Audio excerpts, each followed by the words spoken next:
स्वर्गवासी माँ की तस्वीर से हार निकाला। वजह सुनोगे तो चौंक पड़ोगे। कहानी को अंत तक जरूर देखना और अच्छी लगे तो लाइक शेयर और कमेंट जरूर करना। दोस्तों, एक पिता ने अपनी बेटी की सगाई करवाई। लड़का बड़े अच्छे घर से था तो पिता बहुत खुश हुए। लड़के और पिता के माता पिता का स्वभाव बड़ा ही अच्छा था और पिता के सर से बड़ा बोझ उतर गया। एक दिन शादी से पहले लड़के वालों ने लड़की के पिता को खाने पे बुलाया। पिता की तबीयत ठीक नहीं थी, फिर भी वे मना ना कर सके। लड़के वालों ने बड़े ही आदर सत्कार से उनका स्वागत किया।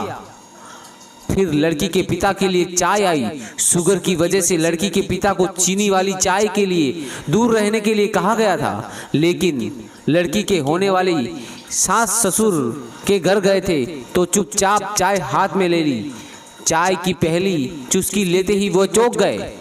चाय में चीनी बिल्कुल नहीं थी और इलायची भी डली हुई थी। वो सोच में पड़ गए कि आखिर ये लोग हमारी तरह ही चाय पीते हैं क्या। दोपहर में खाना खाया, वो भी बिल्कुल उनके घर जैसा। दोपहर में आराम करने के लिए 2 तकिए और पतली चादर दे दी। उठते ही सौंफ का पानी पीने को दिया गया। वहां से विदा लेते समय उनसे रहा न गया तो पूछ बैठे, मुझे क्या खाना है, मुझे क्या पीना है, मेरी सेहत के लिए क्या अच्छा है क्या बुरा है, ये परफेक्टली आपको कैसे पता है। तो बेटी की सास ने धीरे से कहा कि कल रात को ही आपकी बेटी का फोन आ गया था और उसने कहा कि मेरे पापा स्वभाव से बड़े सरल है, बड़े भोले हैं, बोलेंगे कुछ नहीं, प्लीज अगर हो सके तो आप उनका ध्यान रखिएगा।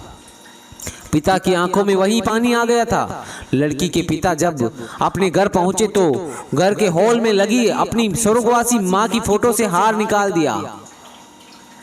जब पत्नी ने पूछा, ये क्या कर रहे हो, तो लड़की का पिता बोले, मेरा ध्यान रखने वाली मेरी माँ इस घर से कहीं नहीं गई है, वो यहीं है, बल्कि वो तो मेरी बेटी के रूप में इस घर में ही रहती है। और फिर पिता की आंखों से आंसू झलक गए और वो फपक फपक कर रो पड़े। दुनिया में सब कहते हैं ना कि बेटी है एक दिन इस घर को छोड़कर चली जाएगी, मगर मैं दुनिया के सभी माँ बाप से यह कहना चाहता हूँ कि बेटी कभी अपने माँ बाप के घर से नहीं जाती, बल्कि वो हमेशा उनके दिल में रहती है।